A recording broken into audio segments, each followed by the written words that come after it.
Hello, അടുത്ത cooking video ആണേ. ഞാൻ എപ്പോഴും പറഞ്ഞിട്ടില്ല എനിക്കിങ്ങനെ ഫ്ലേവേർഡ് ആയിട്ടുള്ള റൈസ് കഴിക്കാൻ ഇഷ്ടമാണെന്ന്. അപ്പം ഞാനിന്ന് ചീരയും മുട്ടയും വെച്ചിട്ടുള്ള ഒരു ചീര മുട്ട റൈസ് ഉണ്ടാക്കാൻ പോവാണ്. ഈ റൈസ് ഉണ്ടാക്കിയാൽ പ്രത്യേകിച്ച് നിങ്ങൾക്ക് ഇതിൻ്റെ കൂട്ടത്ത് കറികളൊന്നും വേണ്ട കേട്ടോ. നമ്മൾ റൈസൊക്കെ കഴിക്കുന്ന പോലെ തന്നെ വെറുതെ കറികളൊന്നും ഇല്ലാതെ കഴിക്കാം. ഉണ്ടാക്കാനും വളരെ എളുപ്പമാണ്. ഞാൻ ചീര ഒരു ബൗളെടുത്തിട്ടുണ്ട്, കുറച്ച് വേവിച്ച ചോറെടുത്തിട്ടുണ്ട്. അതിനാവശ്യമായിട്ട് പകുതി സവോള, കുറച്ച് കറിവേപ്പില, കുറച്ച് നമ്മുടെ ഗാർലിക് എടുത്തിട്ടുണ്ട്. പിന്നെ 1 ടീസ്പൂൺ മുളക് പൊടി, 1/2 ടീസ്പൂൺ മഞ്ഞൾപ്പൊടി, 1/2 ടീസ്പൂൺ ഗരം മസാല, 1 മുട്ട, പിന്നെ ആവശ്യത്തിനുള്ള ഉപ്പ്, പിന്നെ എണ്ണ. ഇതാണ് എക്സ്ട്രാ വരുന്നുള്ളത്. ഇനി നമ്മൾ കുക്കിങ്ങിലോട്ട് പോവുകയാണേ. ഞാനൊരു പാൻ അടുപ്പത്ത് വെച്ചിട്ട് അതിൻ്റെ തൊട്ട് ആവശ്യത്തിനുള്ള എണ്ണ യൂസ് ചെയ്യുന്നുണ്ട്. എപ്പോഴും ഞാൻ സാധാരണ മസാല വെച്ചിട്ടുള്ള ഫുഡ് ഉണ്ടാക്കുമ്പം പെരുംജീരകമാണ് യൂസ് ചെയ്യുന്നത്. അപ്പം ഞാനിവിടെ പെരുംജീരകം പൊട്ടിക്കുന്നുണ്ട്.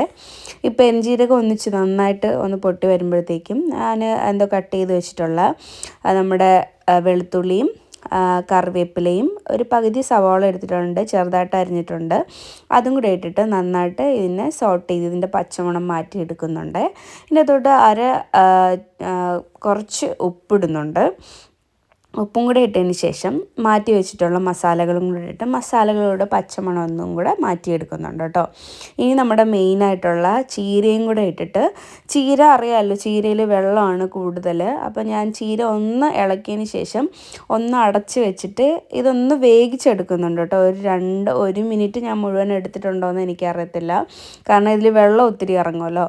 അപ്പോൾ ചീര ഒന്ന് വെന്തതിന് ശേഷം അതിനകത്തോട്ട് മുട്ട പൊട്ടിച്ച് നന്നായിട്ടൊന്ന് ബീറ്റ് ചെയ്തതിന് ശേഷം മുട്ടയും കൂടെ അതിൻ്റെ അകത്തോട്ട് ഒഴിച്ച് ഇതിനെ നന്നായിട്ട് ഇളക്കി എടുക്കുന്നുണ്ട്. നമ്മുടെ പരിപാടി ഏകദേശം കഴിഞ്ഞു കേട്ടോ. ഇനി മുട്ട ഒന്ന് ചീരയുമായിട്ട് മിക്സ് ചെയ്തിട്ട് ഈ മിക്സായിട്ട് ഒന്ന് എടുക്കുക. അപ്പം ഞാൻ നന്നായിട്ട് ഇവിടെ മിക്സ് ചെയ്യുന്നുണ്ട്. ഇതിൻ്റെ ഫൈനൽ ലുക്ക് എന്ന് പറഞ്ഞാൽ അത് എങ്ങനെ ഇരിക്കും കേട്ടോ, ചീരയും മുട്ടയായിട്ടുള്ള മിക്സ്. ഇതിങ്ങനെ വേണമെങ്കിലും കഴിക്കാം. പിന്നെ ഇതിനകത്തോട്ട് മാറ്റി വെച്ചിരിക്കുന്ന ചോറും കൂടെ ഇട്ടിട്ട് ഇതിനെ നന്നായിട്ട് ഒന്ന് മിക്സ് ചെയ്തെടുക്കുക. തലേ ദിവസം വെച്ച ചോറാണെങ്കിൽ കുറച്ചുകൂടെ നല്ല മുറുമുറായിട്ടിരിക്കുമെന്ന് അറിയില്ലേ, അങ്ങനെ. അപ്പോൾ ചോറും കൂടെ ഇട്ടിട്ട് നന്നായിട്ട് മിക്സ് ചെയ്തെടുക്കുന്നുണ്ട്. നമ്മൾ പണി കഴിഞ്ഞു. അപ്പോൾ ഇതാണ് ഫൈനൽ ലുക്ക്, ചീരയും മുട്ട ചോറ്. നല്ല ടേസ്റ്റാണ്, വേറെ കറികളൊന്നും വേണ്ട, പെട്ടെന്ന് ഉണ്ടാക്കുകയും ചെയ്യാം കേട്ടോ. ചീര ഉണ്ടായിരുന്നാൽ മാത്രം മതി, മുട്ടയും.